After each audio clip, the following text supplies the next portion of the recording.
Ok.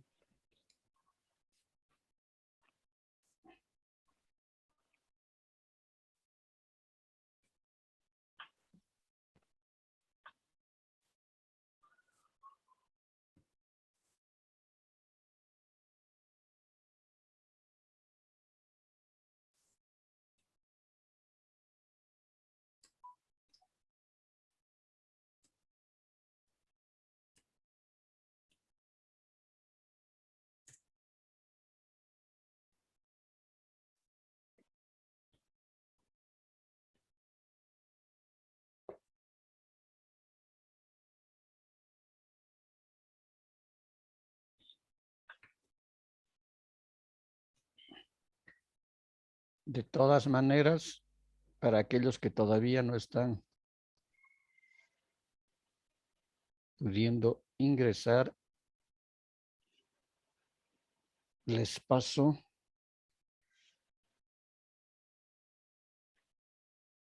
el código.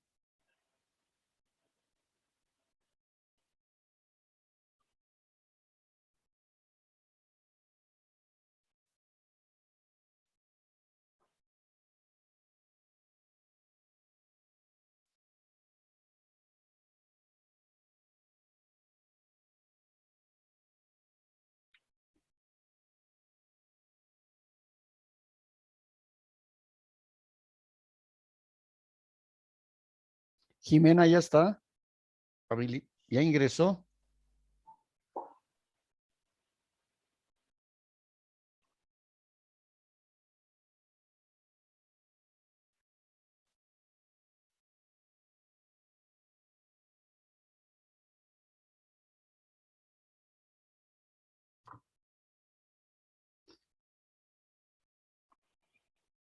Bien, buenas tardes. Quiero darles la bienvenida al inicio de este módulo y con este ustedes están incorporándose a la maestría en docencia universitaria y vamos a desarrollar las sesiones de acuerdo a la programación desarrollada.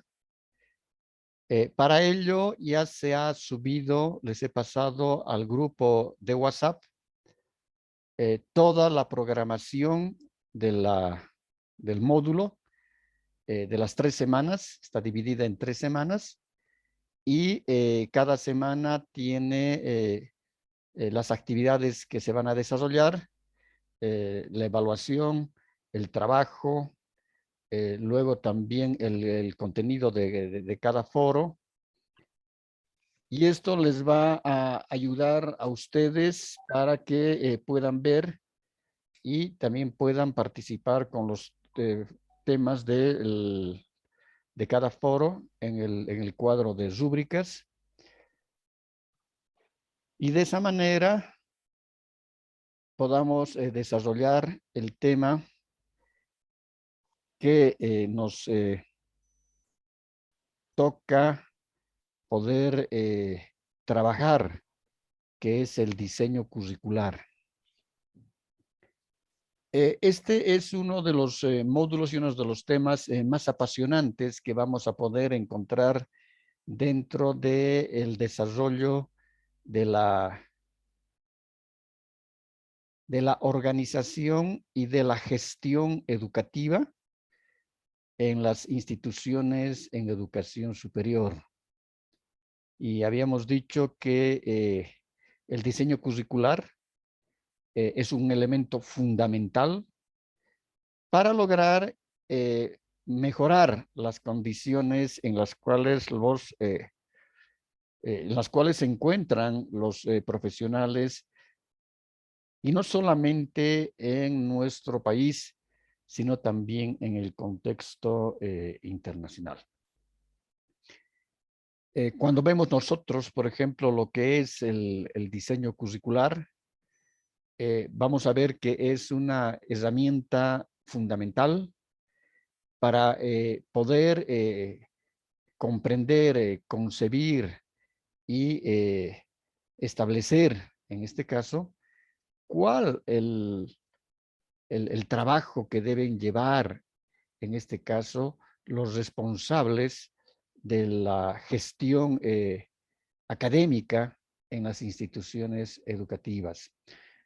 Muchas veces hemos podido discutir, y creo que lo hicimos con ustedes en las aulas presenciales, en las clases presenciales, de que el gran problema y el gran reto que nosotros tenemos en la educación superior en nuestro medio es justamente el contenido y las características que deben tener los diseños curriculares. Cuando nosotros vemos, en este caso, y este tema también con los compañeros que habían cursado conmigo el módulo de, creo que hicimos, si no me equivoco, de estrategias hace algunos meses atrás, de manera virtual, habíamos incorporado, y siempre yo inicio la incorporación de este cuadro, ¿no? Que lo he denominado los niveles de la intervención educativa. Es decir, cuando nosotros vemos que es el tema de nuestro módulo hoy en día, el diseño curricular, tenemos que verlo en tres espacios, si vale el término, o en tres componentes fundamentales que tiene la educación. Y para nosotros, en este caso, la educación superior. El primero va a ser el macro. El segundo es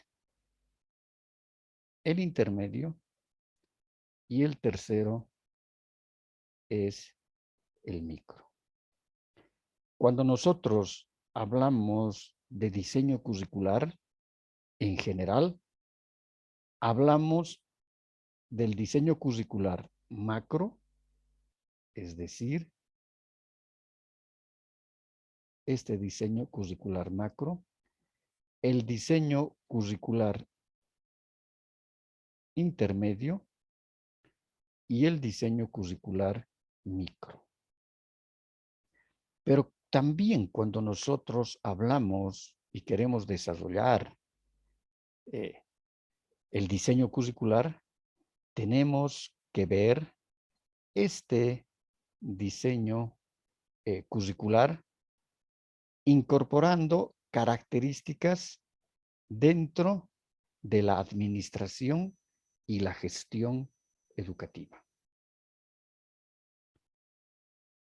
Ahora vamos a ver en qué consiste este componente o esta característica en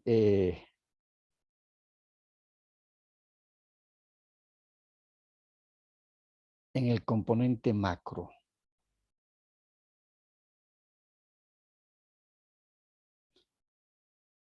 Cuando nosotros hablamos y nos referimos al componente macro, estamos hablando de un término que significa grande. Este componente macro, desde el punto de vista del diseño curricular y desde el punto de vista de la administración y la gestión educativa, es decir, no podemos deslindar nosotros diseño curricular y administración y gestión educativa, porque son dos elementos que van de esta manera, van así, juntos, no los podemos separar, porque si no, quedaría solamente si nosotros habláramos y aplicaríamos el diseño curricular o gestaríamos la elaboración de un diseño curricular sin incorporar los elementos de la administración educativa, en este caso administración y gestión educativa. Sería solamente un documento. Un documento que estuviera guardado o arrimado en el anaquel de una institución educativa.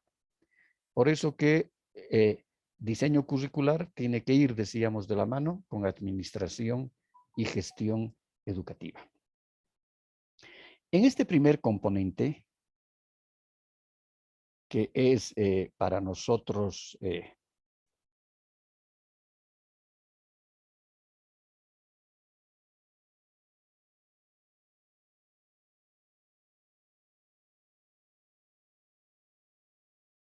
el macro, entonces vemos que hay elementos dentro del contexto internacional.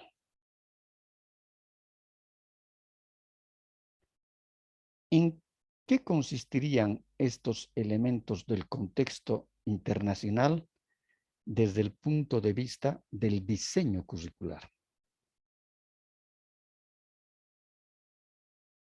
Nicolás, ayúdenos, por favor.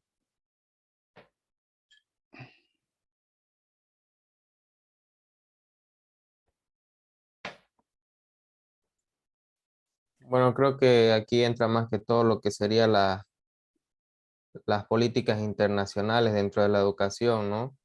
Que vendrían a ser los tipos de requerimiento para elaborar el diseño. Ya. ¿Qué más?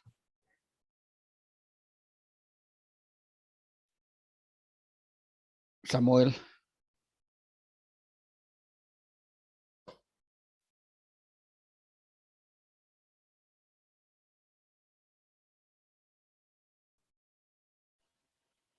Bien, para hacer la elaboración de un diseño curricular, se contemplan pues, los parámetros que requiere una institución, ¿no? En este caso vendría a ser, como dice ahí, lo nacional, lo que viene a ser lo macro, lo intermedio para...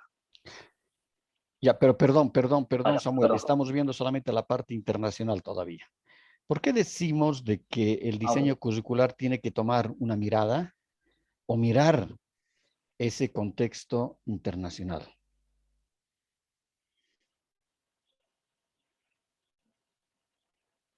Creo que tiene que ver mucho, doctor, con el tema de la globalización y de poder entrar dentro de lo que viene a ser la era de la globalización, donde tanto los países desarrollados como subdesarrollados entran en una educación eh, que va hacia el futuro para todos. No sé si me dejo entender cuando entra en el tema de lo internacional. Ya. ¿Qué más? Pablo nos puede ayudar, puede.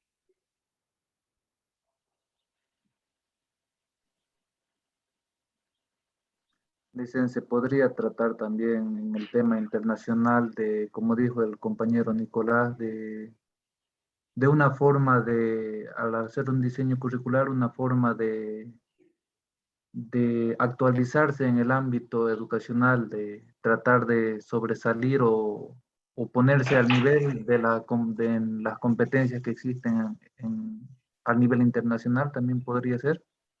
Ya, perfecto. Es decir, rescatando lo que los compañeros han ido aportando, decimos de que no podemos ver la educación educativa, ¿ya?, tanto desde el punto de vista del diseño curricular, de la administración y de la gestión, en el contexto internacional. No podemos dejar de ver el contexto internacional, porque el contexto internacional es el que nos da, en este caso, gran parte de los insumos que se requieren dentro de la educación.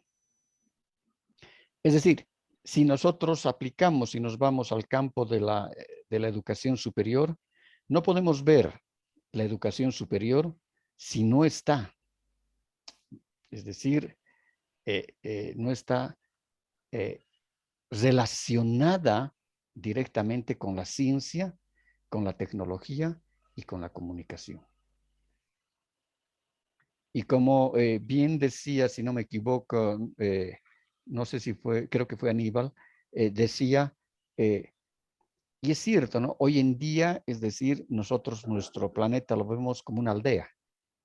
Es decir, somos una aldea. Porque los medios de comunicación ahora son tan inmediatos, las noticias son difundidas en fracción de, pueden ser de minutos, ya se las conoce a nivel internacional y a nivel mundial. Es decir, la comunicación, desde haber ingresado a la era de la digitalización, del Internet, es decir, todo ese gran conjunto de elementos que hacen la actividad en línea, realmente nos hacen ver de que hoy en día ya no somos islas, sino que somos un todo. Y si somos un todo, en ese caso, nosotros no podemos ni debemos formar futuros profesionales solamente para el ámbito nacional, sino que esa formación también debe responder al ámbito internacional. No puede ser posible desarrollar habilidades, destrezas, competencias, si no están mirando también esos grandes cambios que tenemos hoy en día y que a veces son pero tan acelerados y que justamente nacen en el contexto internacional. Seguramente que, y siempre decíamos, ¿no? Y poníamos como ejemplo las reformas educativas. Muchas veces, si las reformas educativas y la ciencia, la tecnología y la comunicación, nosotros podemos, en este caso, ejemplificar como como un niño que estuviera gateando, aprendiendo a caminar, ¿no? La educación en sí, y la ciencia, la tecnología y la comunicación como un vehículo que se estuviera desplazando a 100 kilómetros por hora. Esa es la gran diferencia. Es decir, que esos enfoques, esas corrientes, esos preceptos educativos, esos modelos educativos, etcétera, cada vez están quedando más rezagados, más atrás. ¿Por qué? Porque la ciencia y la tecnología avanzan, pero de manera terrible. Y una muestra de ello nosotros vamos a ser, y ustedes van a ser la generación que también están pasando, estamos viendo, justamente nos ha mostrado el problema del COVID. Nadie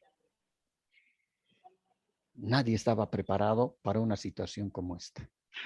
Es decir, es un colapso tan grande, pero tan grande, que a veces parece que fuese un sueño, ¿no? Yo me acuerdo que el año pasado, para estas fechas, yo estaba en México, en plena pandemia, cuando tocaba la primera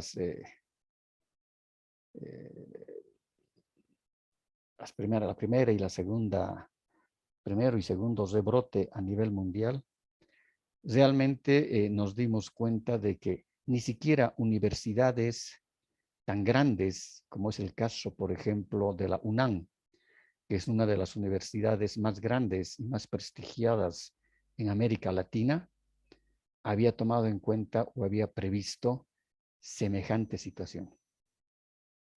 Es decir, todo el mundo a confinarse, todos los estudiantes confinados en sus residencias y tener que desarrollar los procesos de enseñanza-aprendizaje bajo línea, ¿no? Es decir, virtuales. Un caso, por ejemplo, patético ha sido en la carrera de medicina de la UNAM, que la carrera de medicina en la UNAM es una de las más grandes en América Latina y, por qué no decirlo, casi en el mundo. Para los primeros semestres, en este caso alumnos de primer semestre, segundo semestre, es decir, como la universidad no estaba preparada, en el primer semestre siempre llevamos la asignatura de anatomía y paralelamente se lleva la parte práctica, que sería el trabajo en anfiteatros. Entonces, la teoría, si esta es la parte teórica, tiene que rimar con la parte práctica, necesariamente. Y es por eso, por ejemplo, que en México los docentes de anatomía en la materia teórica también son los docentes de anatomía en la materia práctica. Lo que no ocurre en Bolivia. En Bolivia generalmente siempre fue los docentes de la parte teórica son unos y los docentes de la parte práctica, es decir, el trabajo en anfiteatro, es otro. Entonces, ¿qué podía hacer la universidad como universidad si los estudiantes, si podían llevar la parte teórica? Sí, por línea. Pero ¿y qué hacemos de la parte práctica? Si los estudiantes tienen que ir al anfiteatro, tienen que recibir un cadáver o parte de un cadáver y empezar a poner en práctica esos conocimientos teóricos que se habían traído y ponerlos en práctica en los anfiteatros. Entonces, el dilema era muy grande y la universidad ha tenido que tomar como resolución solamente llevar adelante la parte teórica y la parte práctica tener que suspenderla por lo menos por 3 meses, que se pensaba que la pandemia iba a durar 3 a 4 meses, 5 meses, y en muchos de los casos esperar al semestre y darles un curso entonces allá estamos, un curso de verano para poder nivelarlos y llevar la situación práctica. Pero hasta el día de hoy no se ha podido, ¿no? Y estamos, ellos están ingresando ya al segundo año de medicina, al cuarto semestre, y bajo esas características. Entonces, no es fácil. No ha sido fácil para nadie, a pesar de que hemos tenido, es decir, ese gran apoyo o esa gran ayuda del contexto internacional. Esto ha significado que hemos tenido que volvernos a reinventar muchas situaciones, pero muchas. Y la educación, a partir del año 2020, y en específico, a partir del mes de marzo del 2020, cuando se nos dice de que el virus ya estaba en la América y también en el mundo, la educación ha cambiado totalmente. Eso significa de que la educación no va a ser la misma, por más de que el problema del COVID se pueda solucionar a un mediano plazo, pero van a venir sucesivamente nuevas pandemias. Y para eso tenemos que estar preparados. Y para eso, es decir, hoy hemos visto cómo los desarrolladores de software realmente están trabajando y están haciendo maravillas. Maravillas en la parte de simuladores, es decir, antes, por ejemplo, antes de la pandemia, un simulador en el área administrativa para simular que llamábamos el juego de negocios, que algunas universidades en Bolivia los han ido adquiriendo para sus maestrías en Business Administration, costaban $10,000. Eso le costaba a la universidad comprar el software. Hoy en día, y eso podemos sacar de positivo de la pandemia desde el punto de vista educativo, ¿no? Inclusive podemos encontrar software gratuitos. Y en todos los ámbitos, para todas las carreras y para todas las disciplinas. Por eso que no podemos desconectarnos nosotros del contexto internacional. Es decir, quien nos va a dar las herramientas va a ser el contexto internacional. Con la ciencia, con la tecnología y también con la comunicación. Cuando nosotros hablamos y establecemos el contexto nacional desde el punto de vista del diseño curricular, bien sabemos, como habíamos desarrollado en el anterior semestre,